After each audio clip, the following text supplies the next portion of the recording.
Boa noite, pessoal, que a paz esteja com todos. Estamos aqui em mais uma live hoje.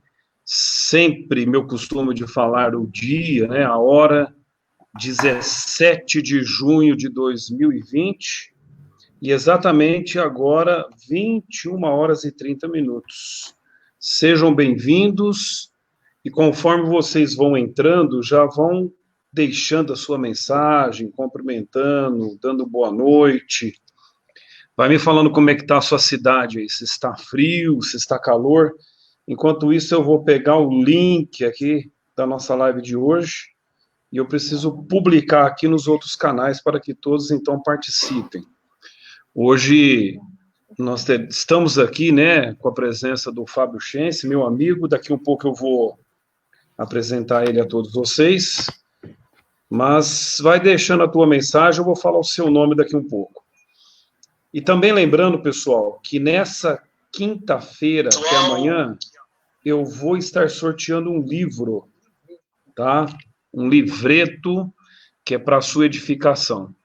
O último que nós sorteamos foi, acho que uns 15, 20 dias atrás, que tem uma palavra muito boa de edificação a todos. Então, deixa eu só dar uma boa noite aqui, que eu já vou apresentar o Fábio, mas eu preciso mandar para os grupos aqui, ó. O pessoal está tudo esperando os links. Estou mandando até para o grupo da Jumil aqui. Nós temos algumas pessoas também que pediram esse link. Vamos lá. Grupo RH, Jumil, também está aqui. Muito bom. Me fala aí, gente. Vamos ver quem está conosco aqui. Cristiane, boa noite. Tabita, boa noite. Sabrina, boa noite. Giovana, Andréia. Kathleen, Adriane, boa noite. Lucas. Alex Beato, boa noite, Alex. Boa noite, irmã Cida Caiane. Quem mais aqui? Carol, Débora, boa noite. Felipe. Pessoal, só entrando nas lives aqui. Não esquece de deixar sua mensagem que você vai participar do sorteio de um livro amanhã. Eu vou pegar todo mundo que tem participado da nossa live e eu vou estar sorteando aqui um livro para a sua edificação. E eu já quero aproveitar agora que você está aqui e passar essa mensagem que estamos essa semana. Desde segunda-feira estou falando sobre finanças na família, né? E é um tema muito importante. Mas só mais uns 4 aqui, vamos lá, quem? Irmã Cida Gerônimo, boa noite. Leonardo Reis, boa noite, Leonardo. Quem mais aqui? Da Canal, boa noite. Adilson, boa noite. Cleito, boa noite. Eu acho que a gente já pode começar. Pessoal, então, 17 de junho de 2020, estamos aqui na quarta-feira, está comigo aqui meu amigo Fábio. O Fábio, nós somos amigos, nós não podemos falar nossa idade, né, Fábio, mas mais de 30 anos. É complicado a gente falar nossa idade, mas o Fábio é engenheiro de produção, mestre em engenharia, e MBA em gestão empresarial. E também tem especialista em planejamento financeiro pessoal e familiar. Fábio, boa noite. Boa noite, Alex. Boa noite a todos que estão nos vendo e ouvindo.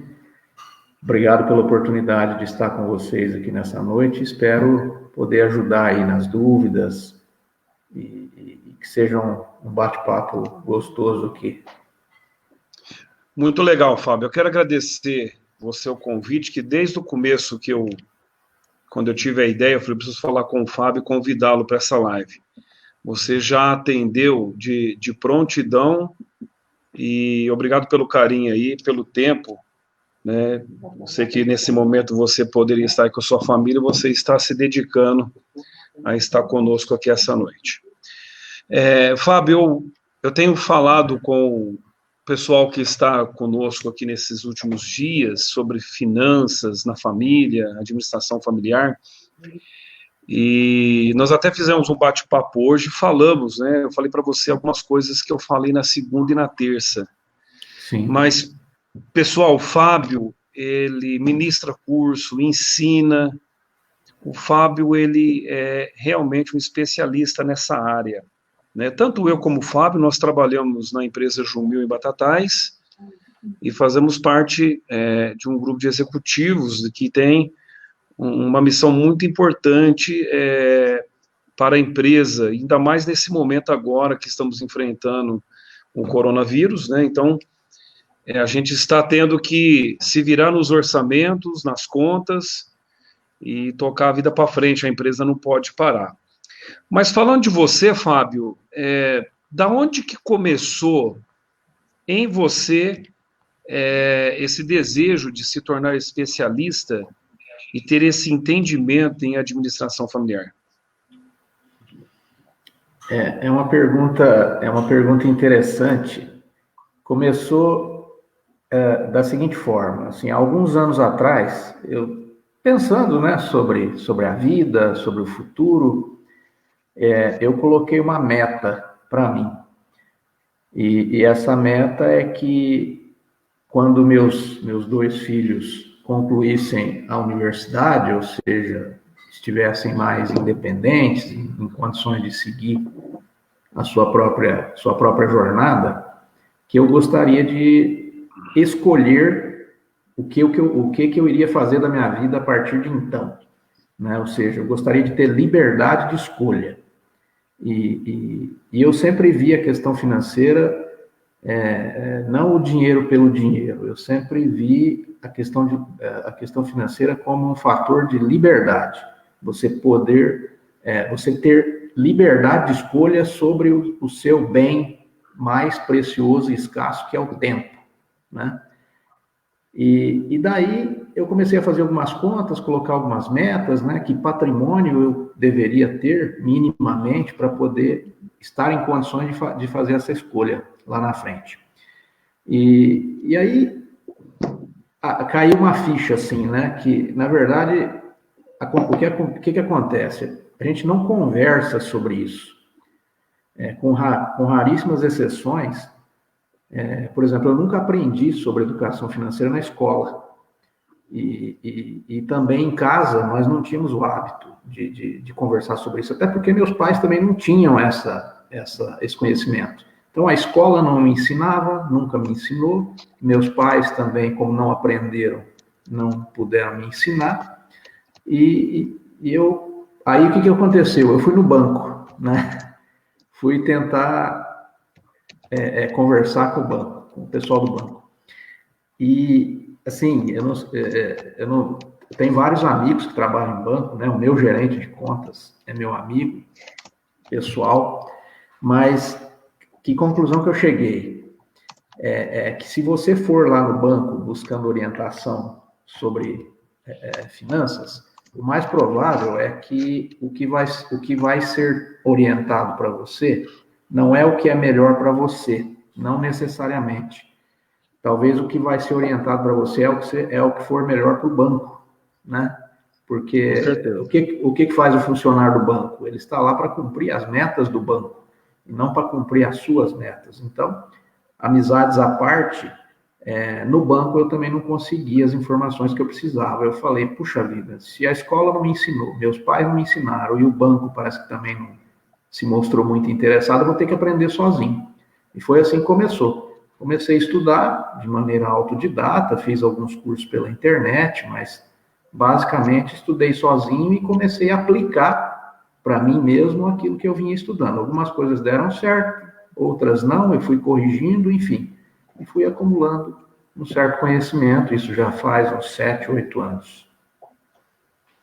Que legal. Então, interessante que eu conversei com você hoje cedo e falei segunda-feira para todo mundo, né, que aqueles filhos que tiveram educação dos seus pais, que desde quando recebeu a primeira moeda, os pais já começaram a ensinar a fazer um cofrinho, um porquinho, guardar o dinheiro, a gastar o dinheiro de uma forma inteligente, Eu acho que tanto você como eu, nós não tivemos uma escola talvez muito boa, não pela maldade dos nossos pais, não é isso, né? Talvez pela Não, não. correria, né? As coisas da vida que eu acho que de geração em geração as coisas mudam um pouco, né? É o que eu falei, sempre existem aqueles que no meio da necessidade acabam correndo para buscar algo para melhorar a sua vida, né? E eu mesmo, no começo da minha vida, eu sofri muito com questão financeira. A gente até fala, eu ganhava pouco. Na realidade, o que eu acho que eu gastava era mais do que eu ganhava, né? Mas é uma coisa interessante. Talvez se eu tivesse naquela época ganhando muito dinheiro, eu teria os mesmos problemas que eu estava tendo com pouco dinheiro. Mas é muito interessante essa colocação sua. E o que você tem quando você talvez ensina, quando você talvez é convidado para dar alguma palestra, o que você tem percebido nas famílias hoje, até pelas perguntas, pelo convívio, o impacto que uma vida financeira negativa tem sobre a vida das pessoas numa família?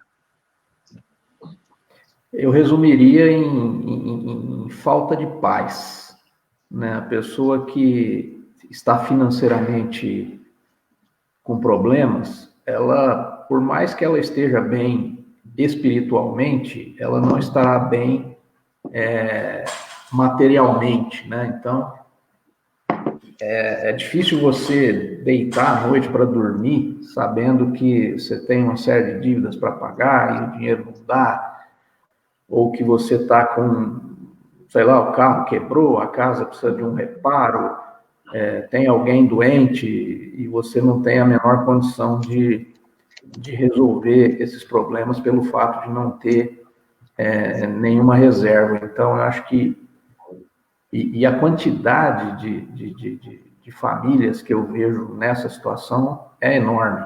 Para você ter uma ideia, a última vez que eu vi a estatística, eu acredito que já tenha subido um pouco, infelizmente, em função dessa pandemia, mas nós tínhamos no Brasil, em março, abril, mais de 60 milhões de pessoas inadimplentes. Não é nem que estejam endividadas, porque uma coisa é você ter dívida e estar conseguindo pagar suas dívidas, outra coisa é você não conseguir, ou seja, estar inadimplente. Então, 60 milhões de brasileiros aí, se você dividir isso aí por 3, podemos falar em torno a 20 milhões, uns 20 milhões de Por famílias, aí. pelo menos, né? Inadimplentes, com nome sujo, né? Com nome negativado aí no Serasa, nas instituições aí de proteção de crédito. Então, é muito séria essa situação. Então, o que eu vejo, infelizmente, é que a grande maioria das pessoas não administra bem a sua vida financeira. E não que isso seja difícil, não é difícil, precisa somente de um pouco de paciência, de disciplina e um conhecimento básico que qualquer pessoa pode fazer. São poucas regras, né, no meu entendimento. Perfeito. É notório, ainda mais agora com essa questão do Covid-19, a inadimplência aumentou mais. Soltaram uma estatística em Batatais outro dia, nossa cidade onde nós trabalhamos, que o número de pessoas que deixaram de pagar suas contas aumentaram em 35%, né? Então, é um número eu acho que de região por região tiveram impactos, talvez, de números diferentes, mas da mesma forma foram grandes impactos sobre a vida das pessoas, né? E isso acabou causando aí um desconforto grande na vida de todo mundo. Por ser gestor de RH, Fábio, eu vivo recebendo visita de pessoas na minha sala que talvez elas estão endividadas, precisando de um mútuo, de um dinheiro, de um adiantamento. Por mais que o salário esteja em dia, sempre tem dificuldade das pessoas porque acabaram de alguma forma se endividando com o tempo. Para essas pessoas, eu acho que são dois cenários. Eu queria colocar o primeiro cenário, né? O que seria uma orientação básica para você que é um especialista nessa área, para quem quer controlar a vida financeira dentro de casa? Olha, a primeira regra que eu recomendo é que a pessoa precisa saber para onde está indo o seu dinheiro, ou seja, ela tem que ter um orçamento e ela tem que seguir rigorosamente, de maneira disciplinada, esse orçamento. E não precisa ser nada sofisticado. Hoje em dia eu uso um aplicativo para fazer, mas todos os meses eu faço o orçamento, eu sei quanto é que eu tenho para pagar, quanto é que eu posso receber. Mas antigamente, o que eu fazia? Eu colava na geladeira. Eu pegava uma folha sulfite, fazia uma tabelinha lá, e no lado esquerdo eu colocava todas as categorias de despesa, né? Vamos dizer assim, saúde, as principais primeiro, né? Saúde, alimentação, transporte, educação, depois aquelas despesas que são relacionadas, vamos dizer, com qualidade de vida, né? Lazer, uma roupa, assim como também doações, enfim, eu listava todas as categorias de gastos. E para cada dia do mês eu fazia uma coluna. E aí, dia a dia, eu ia lá com o lápis e anotava, olha, hoje eu gastei R$10 na padaria. Dia, por exemplo, hoje, dia 17 de junho, padaria, R$10. Aí, supondo que abasteci o carro, hoje também, ia lá, R$50 de combustível. E assim, mês. E estabelecer uma meta para cada tipo de gasto, né? E assim eu faço até hoje, e me habituei a fazer isso. Então, até que eu criei o hábito, eu fazia isso no papel, colado na geladeira. Chegava no final do mês, eu olhava, né? Ou ao longo do mês, eu verificava se ia cumprir, se não ia cumprir, até que foi se criando o hábito. Então, essa é a primeiríssima recomendação. A pessoa tem que saber exatamente para onde está indo o seu dinheiro. Porque, uma vez enxergando, ela começa a ter condição de atuar para poder corrigir, controlar aonde for necessário, de maneira que jamais, em hipótese alguma, ela possa gastar mais do que ela recebe. Então, é o seguinte, uma pessoa que ganha R$1.000 por mês e vive com R$990, vamos dizer assim, todas as suas obrigações, ela vive melhor do que uma pessoa que ganhe R$10.000 e gaste 10.100, né? É verdade. Seja qual for o valor que ela receba, se ela gastar mais do que recebe, ela está entrando num buraco aí que se bobear, pode se transformar numa coisa assim desesperadora, né? Até mesmo difícil de sair. Então, essa é a primeira recomendação. Interessante. Inclusive na geladeira, porque ali você passa toda hora, né? Toda hora você está olhando aquele papel. Então, assim, é preciso, principalmente até que se crie o hábito, ser chato, né?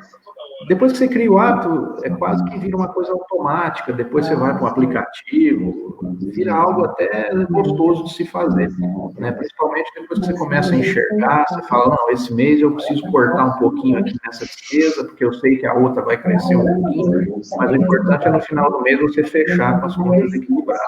E tendo conseguido cumprir todas as suas obrigações, né? Interessante. Eu estou vendo aqui, nós temos alguns participantes que estão interagindo conosco que diz que faz a mesma coisa, né? Alguns faz com uma agenda, outros faz de uma outra forma. Eu acho que a dificuldade não é o que você vai usar de material para isso, se é uma folha, se é uma agenda. O importante é a atitude, né, de você, então, fazer, né, esse levantamento aí de quanto você ganha e quanto você gasta. Agora,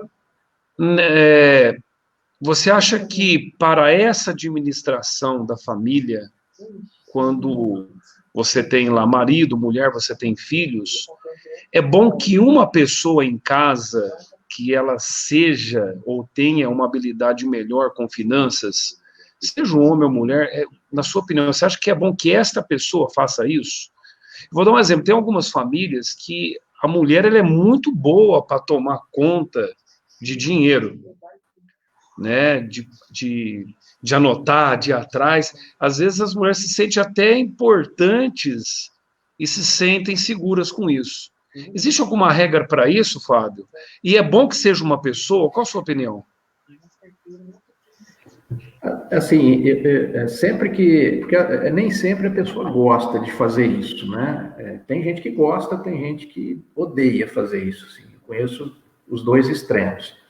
Eu recomendo que, em se tratando de uma família, que ao sentar para fazer o orçamento, sente-se todos da família, né?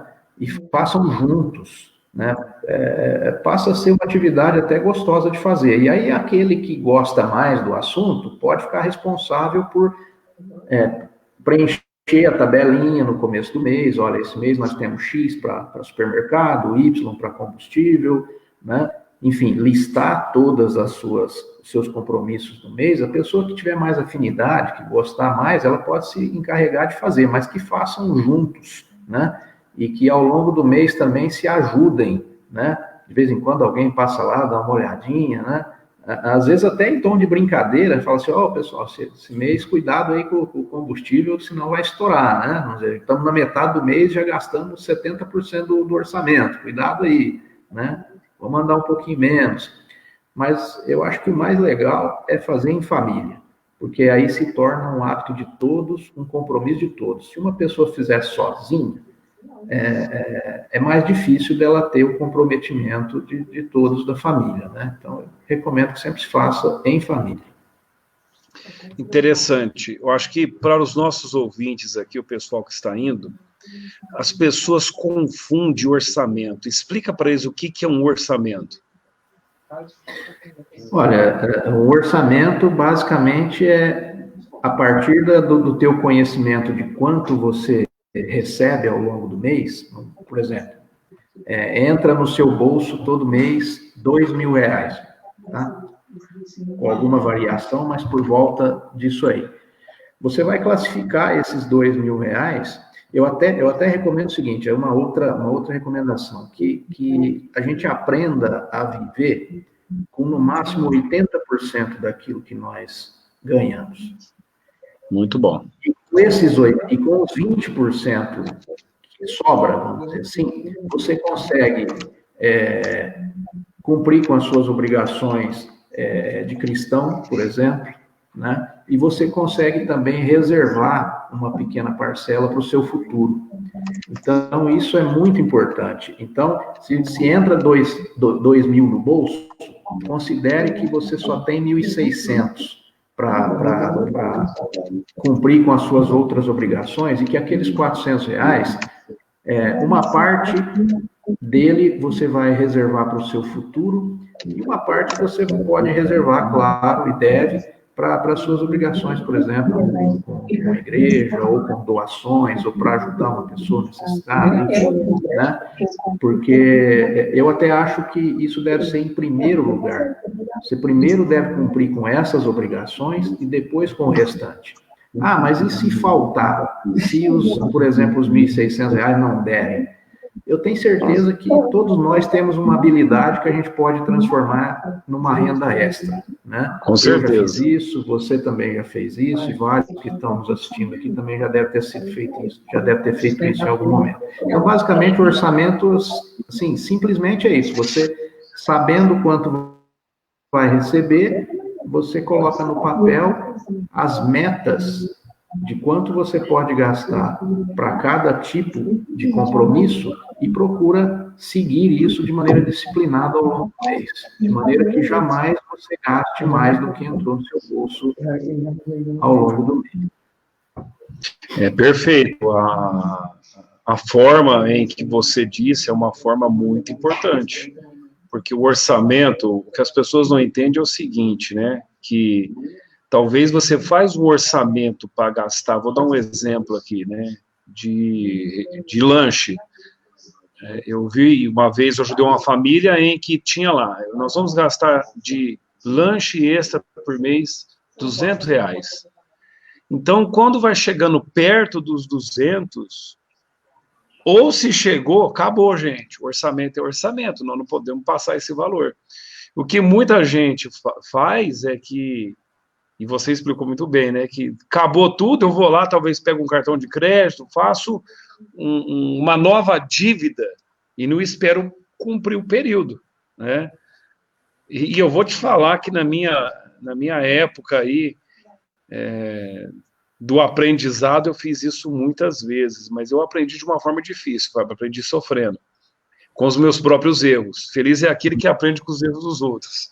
É verdade. Não é? Exatamente. Você até disse da renda extra, na sua época, na minha, eu lembro que eu trabalhava na Jumil, fazia lista de materiais, eu dava aula para os filhos dos gerentes e diretores. Eu saía da Jumil e ia lá na casa do Cardoso, dar aula para os filhos do Cardoso, aula para os filhos do Wagner. De repente, depois eu saía na casa de um outro advogado, arrumar o computador dos escritórios dele. É uma época que eu estava construindo a minha casa, aquela correria, mas eu tive que arrumar uma renda extra. Lógico, não deixar, né, a minha família segundo plano, porque senão eu poderia ter problema. Mas você falou do orçamento, falou bem, né? Tudo bem, eu tenho um orçamento. Sentei com a família, determinei um orçamento. Gente, esse mês, então, supermercado é X, lanche é X, combustível é X. E aí, qual que é a dificuldade em seguir o plano? A todo momento tem uma coceira, né, de gastar diferente daquilo que estava estipulado.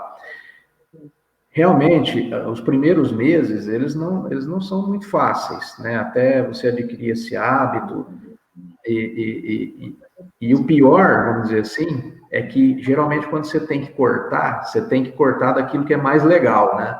Porque, assim como numa empresa, o orçamento de casa tem as despesas fixas e as despesas variáveis. O que são as fixas? É aquelas que, independente do que aconteça, você tem que pagar. Por exemplo, aluguel, né? Por exemplo, ou a prestação da sua própria casa, a escola dos filhos, o financiamento qualquer, né? Então, essas despesas são fixas. Chova ou faça sol, o boleto está lá, você tem que pagar. Portanto, essas aí são mais difíceis de cortar. Então, quando tem que cortar, você tem que ir naquilo que é mais legal. É a saída no final de semana, é a roupa que você gostaria de comprar esse mês, que às vezes tem que jogar para o mês que vem, né? Mas precisa ter disciplina. Eu acho que por isso que é legal você ter isso visual, né? Por isso que eu falei da geladeira, porque talvez uma vez por semana você vai lá e dá uma olhada e faz uma continha proporcional, né? Que tem aquelas contas que entram, que dá aquela descarregada no mês, né? Tem que pagar aluguel, pagar escola, pagar o financiamento, de repente 50%, 60% do seu gasto mensal acontece até o dia 10, né? Por isso que é tão comum, às vezes a gente fala que acaba o dinheiro e o mês continua, né? Talvez por isso também, porque não é proporcional. Tem uma saída grande de dinheiro no começo do mês, principalmente por causa das contas fixas, né? Mas é preciso ter disciplina. Numa situação em que há necessidade de cortar, assim como reuniu a família para fazer o orçamento, reúne a família para discutir, olha, gente, esse mês, infelizmente, aquela saída na sexta-feira que a gente tinha planejado não vai ser possível. Por quê? Porque essa outra conta aqui, infelizmente, estourou, né? Então, para evitar que tenha que se entrar no cartão de crédito ou no cheque especial, fazer um esforço para que o orçamento não seja extrapolado. É uma questão de disciplina, leva um pouco de tempo, mais uma vez, adquirindo o hábito, passa a ser algo até gostoso de se fazer. Até porque a gente sempre encontra alguma possibilidade, né, de ajustar, de compensar uma despesa com outra, sempre dá para fazer alguma coisa. Você classificaria as despesas em casa em dois grupos, é isso? Você falou que são as fixas e as variáveis, é isso? Eu gosto de chamar de despesas, assim, essenciais e despesas que eu classifico como estilo de vida, né? Gastos essenciais e estilo de vida. E uma terceira categoria, que é a categoria onde eu incluo aqueles 20%, né? Que é o que vai ficar para uma situação futura, e também aquele valor que será ou para ser doado, ou para a igreja. Então, nesses 20% eu coloco essas duas categorias, né? Então, seriam os gastos essenciais, o estilo de vida e aquele valor que vai ser para o futuro ou para uma causa humanitária, alguma coisa assim, né? Ou para a igreja. Eu acho mais legal classificar assim do que fixas e variáveis, né? Então, gastos essenciais, basicamente educação, transporte, moradia, supermercado, né? Acho que eu até fiz uma colinha aqui. Eu vou ler o que está na minha cola aqui. Vamos lá que eu vou escrever para todo mundo guardar aqui. Vai lá. Os gastos essenciais que está aqui na minha cola: alimentação, moradia, as contas residenciais, que é água, luz, gás, saúde, educação e transporte. Certo. Eu sugiro que essas contas levem entre 50% a 55% do orçamento, no máximo. Interessante, estou escrevendo. Muito bom. Depois, aquelas de estilo de vida. Estilo de vida eu coloquei aqui cuidados pessoais. Cuidados pessoais, entenda-se a roupa, a manicure para a esposa, o cabeleireiro, né? Isso são cuidados pessoais. Diversão, né? Que é o lazer, né? Uma saída no final de semana, um jantar, enfim. Depois, televisão, internet, telefone, e bens e serviços, né? Aquelas comprinhas que a gente faz ao longo do mês, eu procuro não abrir muitas categorias, senão o orçamento começa a ficar muito grande, começa a ficar muito chato, né? Então eu procuro condensar em menos categorias, que fica melhor para controlar. Muito bom. E aí depois também eu coloco aqui aqueles outros 20%, né? Então vamos dizer assim, eu falei 50, 55 para os gastos essenciais, em torno de 20, 25 para o estilo de vida e em torno de 15, 20% para o futuro, né? Na forma de investimentos, de reserva financeira, e doações de maneira geral. E aí entenda-se por doações, uma doação mesmo, ou o dízimo para a igreja, ou enfim, alguma outra coisa dessa natureza, né? Muito bom. Eu coloquei aqui para que todos os ouvintes que estão participando participem e deixem reservado, porque essa informação é muito importante para todos, porque na hora que você vai fazer o orçamento, tem muita gente que pode exagerar lá naquela parte dos gastos essenciais e ter, por exemplo, lá uns 70% em cima disso, né? E aí não consegue fazer as contas. Então, eu estou escrevendo aqui para eles. Então, você falou entre 20% a 15% é aquela reserva pela questão da fé, né, cristã, que são os dízimos, ou doações e reservas, né? Isso. Eu até, às vezes, eu chamo essa categoria aí, vamos dizer assim, daquilo que está relacionado ao propósito.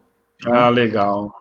Então, isso, seja o seu propósito enquanto fé, ou o seu propósito enquanto o seu próprio futuro, né? A sua reserva para o futuro. Então, acho Muito que legal. propósito cabe bem aí para essa categoria. Falou muito bem, Fábio. Então, eu já consegui entender, então, que é preciso administrar, é preciso pôr a família, todo mundo junto no mesmo barco, alguém tem que puxar um pouco daqui, o outro lembra lá, o outro economiza, o outro dá um toque no outro, você está gastando muito, e depois, então, eu trabalho em cima dessas divisões que, pela tua experiência, você sugeriu, né, das porcentagens. Agora, administrar é preciso, né? E o que significa toda essa questão de você ser um administrador, né? Estou falando de coisas financeiras hoje. Eu sei que tem várias coisas na vida da gente que a gente tem que administrar, né? Administrar relacionamento, administrar, por exemplo, uma situação que esteja passando com família, talvez até com a nossa vida na comunidade. Agora, você tem algum exemplo, alguma coisa que você usa nessa questão de administração? Olha, administrar nada mais é do que você estabelecer objetivos, né? E alcançar, e procurar trabalhar para alcançar esses objetivos. Então, eu acho que é sempre muito legal também a gente colocar metas, né? Por exemplo, vamos supor que lá no mês de janeiro você senta com a família e fala assim, gente, esse ano nós vamos fazer uma viagem em família. Em dezembro nós vamos passar uma semana viajando. Então vamos planejar. Para onde nós vamos? Suponha que resolvemos ir para a praia, para Ubatuba, sei lá. Muito bom. Aí você fala assim, bom, então o que é que nós queremos? Nós queremos ir para Ubatuba. Então, como é que nós vamos... quanto é que vai custar, né, essa viagem? Vamos supor que vai custar R$3.000, né? Então, como é que nós vamos saber se nós estamos atingindo essa meta ou não? Olha, nós temos 12 meses, vai custar R$3.000, então nós temos que poupar mais ou menos aí uns R$250 por mês, talvez um pouquinho menos no mês, um pouquinho mais no outro, para compensar, mas uma forma da gente medir se nós estamos no caminho certo, né? Aí falando assim do administrar, é colocar essa meta mensal de poupar R$250 para poder chegar no objetivo. Mas antes disso, por que isso é importante, né? Por que ir para a praia é uma coisa importante? Talvez a família nunca tenha feito essa viagem, então, puxa vida, seria muito legal nós todos em família irmos lá, porque às vezes alguém da família já foi, outra pessoa nunca foi, então seria muito legal a gente poder fazer essa viagem e todos da família, para aqueles que não conhecem, conhecer, para aqueles que já conhecem, voltar a ver, e mais legal que estejamos todos juntos. Então, é preciso também que as metas tenham um significado, né, para a família. E a questão de você ter uma meta de tempo, né, Paulo? Nós temos 12 meses para fazer isso. E aí entra uma outra coisa, que é o seguinte, essa meta é atingível? Qual é uma pequena ação que nós podemos fazer todos os dias para que a gente consiga ir em direção a essa meta? Por exemplo, se você dividir R$250, que é a meta mensal, por 30, né? Você vai chegar aí em menos de R$10 por dia, que você teria que, de repente, colocar num cofrinho, e ao final do mês você vai lá e leva aquilo, deposita numa conta bancária. Então, você poder também criar pequenas ações, porque o que muda a vida da gente, da maneira como eu acredito, não são grandes coisas que você vai fazer um dia na vida e que vai mudar completamente. São pequenas coisas que você vai fazer todos os dias, né? aquela caminhada de 10 minutos que você fizer todo dia, ela tem mais efeito do que uma caminhada só de 1 hora que você faz no sábado, né? Então, é todo dia. Então, aí a gente desdobrou, né? Nós pegamos uma meta de poupar R$ 3.000 ao longo de 1 ano para poder fazer uma viagem que seria importante para a família. Desdobramos ela numa meta mensal de guardar R$ 250 por dia e chegamos num esforço diário. Então, nós temos um esforço diário de guardar R$ 10. Nós vamos pegar R$ 10 todos os dias, vamos colocar em algum lugar. Então, essas pequenas atitudes diárias, que daqui a pouco ela vira um hábito, porque é assim que se constrói o hábito, né? São pequenas coisas que você vai fazendo todo dia, até que você passa a fazer aquilo de maneira automática, prazerosa, e quando chegar lá no final, você vai atingir a meta, né? Você vai realmente poder fazer a viagem. E aí é aquela sensação gostosa, né? De que você fez a meta, você fez um esforço e você conseguiu cumprir a meta. Acho que tudo isso está no campo da administração. Eu gostei muito de uma palestra que você estava dando. Foi mais uma escola mesmo, né? Que você falou do José do Egito. Foi isso que José fez nos 7 primeiros anos? Exatamente. Eu uso bastante esse exemplo porque eu costumo dizer o seguinte: você cuidar do seu futuro é uma coisa bíblica, né? Na história de José e o faraó, eu não vou contar toda a história, mas assim, o resumo é que no final José conseguiu, com a ajuda de Deus, traduzir o sonho do faraó, e esses sonhos diziam que haveriam 7 anos de fartura seguidos de 7 anos de fome no Egito. E o que é que o faraó deveria fazer? Ele deveria, durante os 7 anos de fartura, pegar a quinta parte, ou seja, 20% de tudo que fosse colhido e guardar para que essa reserva, nos 7 anos de fome, elas conseguissem ser suficientes para alimentar o povo nesse período. E aí eu faço uma analogia. O que são os 7 anos de fartura e os 7 anos de fome na nossa vida? Os 7 anos de fartura é o nosso período produtivo. É desde quando nós começamos a trabalhar até a nossa velhice, quando nós teremos que diminuir ou talvez até parar de trabalhar por necessidade. Então, os 7 anos de fartura é esse nosso período produtivo.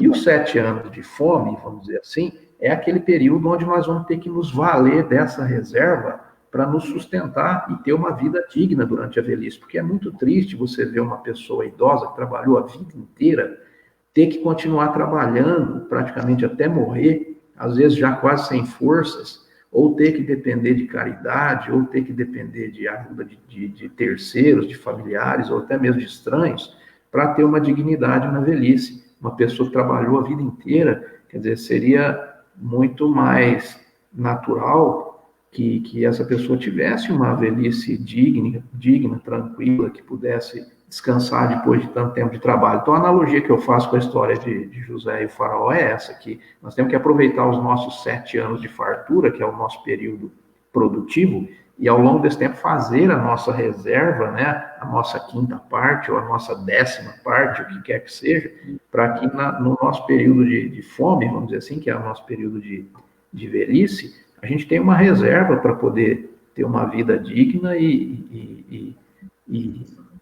aproveitar bem esse período também na vida, né? E eu quero completar dizendo que, assim, isso eu falo para os meus filhos. O que é que eu falo para os meus filhos? Não contem com a aposentadoria do Estado. Desde o primeiro salário que vocês receberem, adquira o hábito de guardar um percentual para o futuro. E se tiver aposentadoria pelo Estado, é um bônus, porque pode não ter.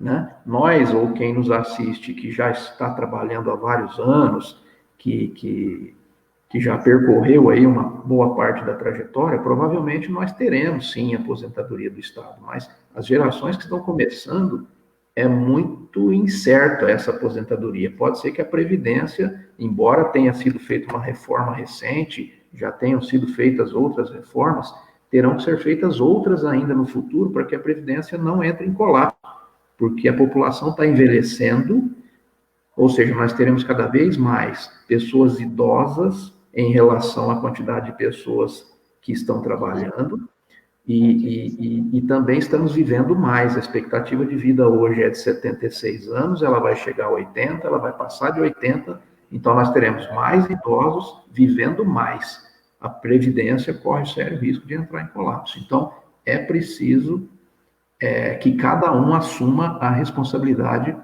pelo seu futuro financeiro. É muito importante isso. Muito bem falado. Eu joguei aqui no grupo de mensagens de quem está participando que eu abriria um espaço para perguntas, né, para você responder, Fábio.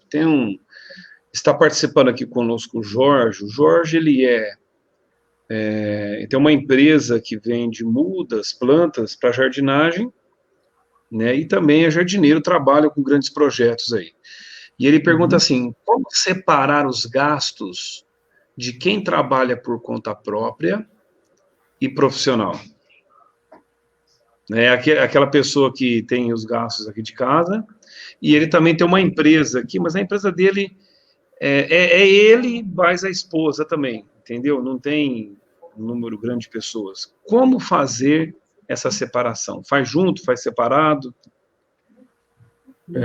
Jorge, boa noite, obrigado pela pergunta. Eu recomendo que você tenha duas contas separadas, que você nunca misture o dinheiro que é profissional com o dinheiro que é pessoal ou da família, porque eu entendo que você está se referindo a algumas despesas que você tem para fazer o seu trabalho. Então, eu penso que você precisa ter dois orçamentos controlados de forma separada, se possível com duas contas, de maneira que você nunca misture o dinheiro que é da família, do orçamento familiar, com a empresa, e nem da empresa com o orçamento familiar. É a maneira como eu entendo que é a melhor para que você não se veja aí em dificuldades, né? Ou de usar o dinheiro de uma coisa para outra e acabar se perdendo. Então, é melhor que tenha um orçamento da empresa, um orçamento da família. O orçamento da empresa está numa conta que, mesmo que seja pessoa física, não estou dizendo que talvez você trabalhe, mas não tenha uma empresa aberta, não é isso. É que o dinheiro que é para atividade profissional, ele está numa conta separada com um orçamento específico, e o dinheiro que é para a família esteja num outro orçamento, de preferência numa outra conta. Muito bom. Tá aí, Jorge, a resposta da sua pergunta. Tem aqui um Newton Garcia, o Newton trabalha conosco lá, ele pergunta o seguinte: você indica algum app para gestão em finanças pessoais, Fábio? Boa noite, Newton, tudo bem? Indico sim, Alex. O que eu uso atualmente, ele se chama Guia Bolso, tá? O Guia Bolso é um software, é um aplicativo gratuito, e o que ele tem de legal? Ele integra com a sua conta do banco, ou seja, você não precisa digitar nada. Tem gente até que acha perigoso, porque realmente ele vai estar integrado com a sua conta lá no banco, tá? Então, você vai cadastrar o número da sua conta, o banco, você vai ter que pôr até a senha da sua conta no banco, no aplicativo, mas eu já uso esse aplicativo faz uns 3, 4 anos, nunca tive nenhum problema, e fica automático. Você passou o seu cartão de crédito lá, ou de débito, para pagar uma conta no supermercado, por exemplo, a hora que você abrir o aplicativo, esse gasto já está lançado lá. Então, quando você tem que digitar, às vezes você esquece, depois eu digito, você não lança, e aí acaba sendo melhor o papel na geladeira, né? Mas, de qualquer forma, tem um outro que eu usei bastante tempo também, que chama Mobilis. Esse não é integrado com a conta do banco, mas ele é bem legal também, ele é manual, mas ele é bem fácil de usar, te dá uns gráficos, dá para fazer um controle bacana também. Então, eu indicaria esses dois, que são os dois que eu já usei bastante tempo até. O Bruno Palermo até escreveu aqui que ele usa o Mobilis, é um ótimo app também. Eu ia falar para você acabou de falar. Obrigado, Bruno, pela sua participação e um abraço aí para você. Ô, Bruno, que legal, cara, que você está participando aí. Um abraço. Muito bom, pessoal. Deixa eu ver se tem mais aqui. Alguma pergunta? Também a Juma está dizendo aqui, e uso esse também, muito bom. Ela deve estar usando o Mobile. O Newton agradece a indicação e vai procurar baixar o app. Eu já usei o Guia Bolso, eu ainda estou um pouco viciado ainda no caderninho ainda. Né? Eu preciso... olha que eu vim de tecnologia, mas ainda tem hora que eu gosto de um caderninho de levar e escrever, mas eu ainda quero fazer uma migração esse ano ainda. Então, mais perguntas aqui, pessoal. Do Cleiton. O Cleiton fez uma pergunta aqui, não podia esquecer. Quando se adquire um grande número de dívidas, é melhor parcelar ou ir quitando? Quer dizer, eu acho que ele está perguntando, é melhor parcelar tudo para pagar ou ir quitando uma por uma? Ô, Cleiton, obrigado pela pergunta e é uma pergunta extremamente importante. Olha, tem vários jeitos de fazer, tá? Uma forma que eu sugiro é assim, primeiro que você procure pagar, vamos supor que o seu dinheiro você tem que escolher, né? Muitas vezes quem está endividado precisa escolher, infelizmente, né? Mas a minha sugestão é que você faça da seguinte forma. O que você deve pagar primeiro? Então, número 1, minha sugestão, pagar o que primeiro? Aquilo que afeta os serviços essenciais, ou seja, a energia elétrica, o aluguel, né, um plano de saúde, um convênio, enfim, coisas que você não pode abrir mão, né, que são serviços essenciais.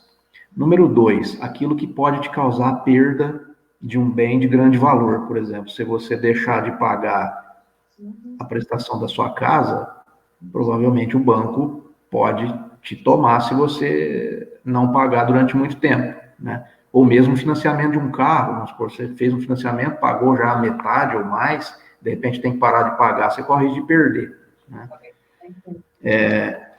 Em terceiro lugar, aquelas contas que podem te negativar, pode deixar o seu nome sujo. Se o seu nome se porventura a pessoa já está com o nome sujo, a ordem seria diferente, mas supondo que não esteja, eu sugiro nessa ordem. Número 4, as contas que tenham juros mais altos, e número 5, as contas de maior valor. Então, pelo número 5, eu já te dou a segunda sugestão, e sempre da menor para maior, né? Então, o que eu sugiro? Você classifica as suas dívidas todas pelo valor. Quanto que você deve? Da menor para maior. E você começa a pagar pelo de menor valor. E isso tem um motivo, isso tem uma questão motivacional aí. É que quando você paga a de menor valor e você vai lá e coloca um ok nela, isso te dá uma injeção de ânimo para você ir para a segunda. Isso mesmo. Então, se você começa a dar maior, você vai levar um tempão para pagar ela e aquilo pode te desanimar. Se você começa a dar menor e você paga ela, quando você risca ela da lista, fala, opa, beleza, vamos para a segunda. Aí você pega a segunda, já incentivado pela primeira, e vai atrás dela também. Uma a uma você vai quitando da menor para maior, procurando seguir como recomendação, em primeiro lugar, aquelas que podem te causar os maiores danos, né? Seja perda de bem, de serviços essenciais ou de bens de grande valor. Não sei se ficou claro, se não tiver ficado, você... Não, ficou excelente. Ficou excelente, pessoal. Você sabe que eu pensava da mesma forma. Ficou claro, eu quero agradecer aqui a pergunta do Cleiton, que fez para o Fábio, e também aqui do Bruno, também do Jorge, todas as pessoas que participaram. E você pode fazer uma pergunta, a gente está indo para o final agora. E, Fábio, então eu sentei com a família, compartilhei os gastos, receitas, saídas, fizemos um ajuste no orçamento. alguém ali está ajudando a monitorar, colei na geladeira, estou administrando, a família está seguindo o orçamento, né? Estou dizendo isso para alguém que está levando uma vida financeira, vamos dizer assim, partindo de uma situação normal, que não tem dívida. Agora, dentro daquela porcentagem que você disse, se alguém se endividou porque talvez perdeu o emprego, ou talvez qualquer outra razão que fez com que ele ficasse endividado, se ele vai montar um orçamento, que porcentagem você indicaria ele reservar do orçamento para poder pagar conta e dívida? É difícil precisar um valor, mas seguindo essa recomendação, assim, a primeira coisa, você tem que fazer um inventário, vamos dizer assim, das dívidas, né? Você tem que colocar no papel todas as dívidas. Eu sugeri uma forma de fazer a classificação, colocando sempre das que podem causar o maior dano para as que podem causar o menor, do maior dano para o menor, e depois, dentro de cada categoria, do menor valor para o maior. Então, em primeiro lugar, é preciso enxergar. Assim como o orçamento tem a finalidade de enxergar para onde está indo o dinheiro, o inventário das dívidas tem a finalidade de enxergar qual é a situação. Aí a forma de fazer tem várias formas. Por exemplo, se a pessoa já está com o nome, eu até costumo usar um termo que eu aprendi num dos livros que eu li, que o autor falava assim, a pessoa, se a pessoa já está com o nome protegido, ele não falava que a pessoa estava com o nome sujo, ele falava que a pessoa estava com o nome protegido. Por quê? Você já está protegido de continuar errando, né? Você já errou tanto, né? De forma que seu nome já foi parar no Serasa, onde quer que seja, que agora você está com ele protegido. E estando com o nome protegido, você não vai conseguir errar mais, porque ninguém mais vai te dar crédito. Você vai ter que pagar agora, né? Muito interessante. Então, se a pessoa já está com o nome protegido, a forma de fazer é uma. Por quê? Ela vai ter que negociar, né? Você vai ter que pegar, você vai ter que... Então, fazendo o inventário das dívidas, você vai ter que olhar o seu orçamento, e olhando para o seu orçamento, você vai falar assim, eu consigo tirar por mês 100, 200, 300 reais para pagar minhas dívidas. Suponha que seja 300 reais. Eu olho meu orçamento e falo, posso cortar isso, cortar isso, cortar isso. Consigo, com muito esforço, pegar 300 reais por mês para pagar a dívida. Aí, eu olhando para o meu inventário de dívidas, eu já classifiquei do que pode causar o maior dano para o menor dano, dos menores valores para os maiores valores, e aí eu vou para o processo de negociação, né? Por exemplo, eu vou pegar o primeiro da lista lá, vou ter que ir lá conversar com o banco, ou com a loja, ou com a pessoa que eu estou devendo, e fazer uma proposta, né? Falar, olha, se de repente os 300 reais é suficiente para pagar tudo, olha, se eu te pagar à vista, você me dá um desconto, né? Ou você tira os juros, né? Ou então, olha, eu te devo R$1.000, mas eu posso te pagar R$200 por mês.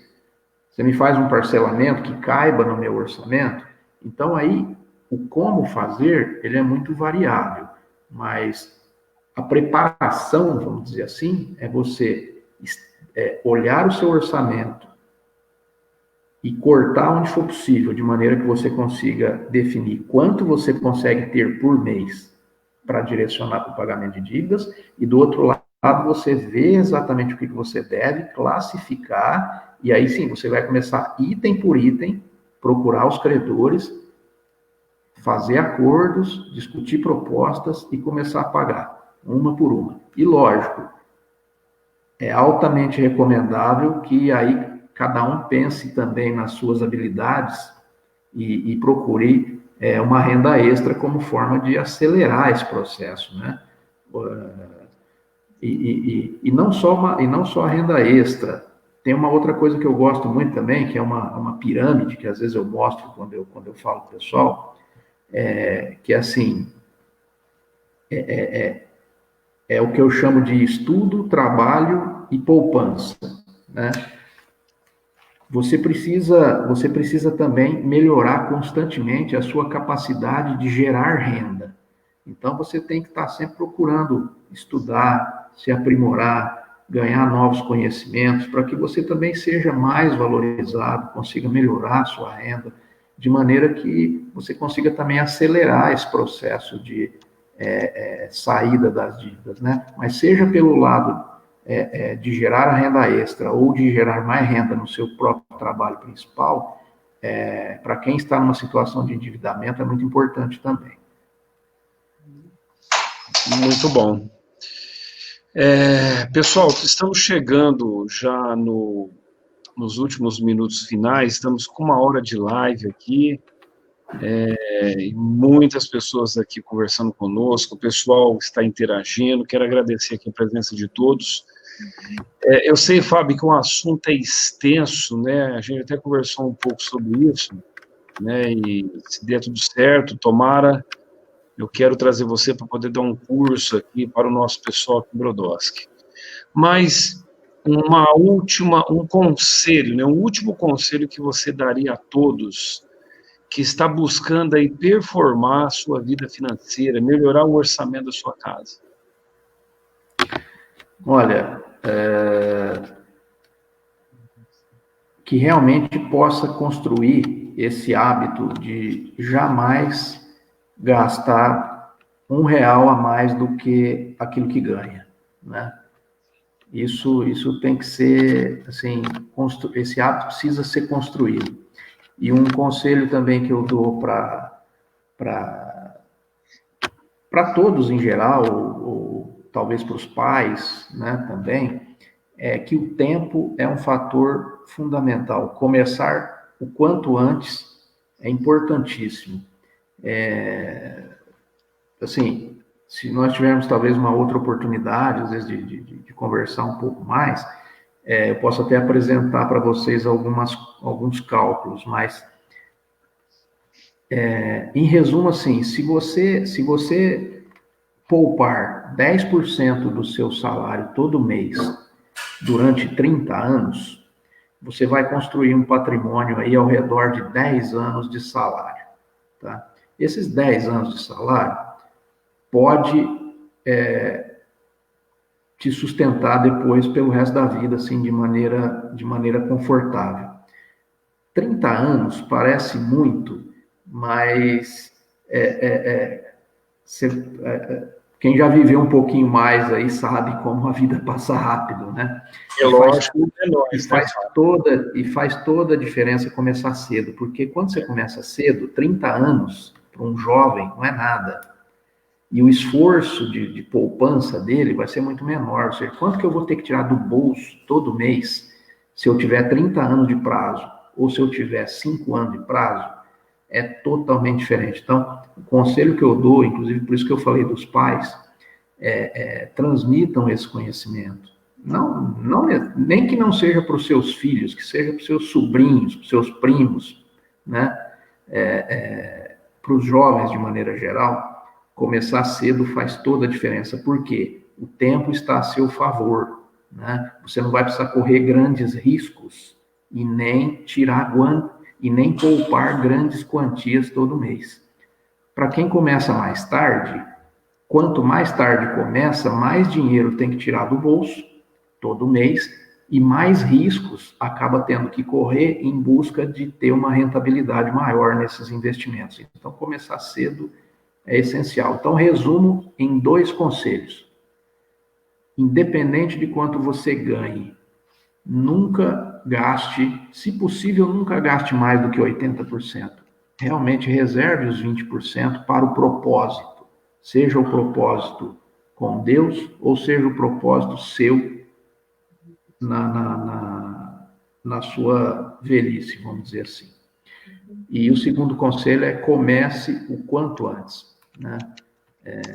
Seja na família, seja com os filhos, seja com sobrinho, primo, como eu falei, mas começar cedo faz toda a diferença.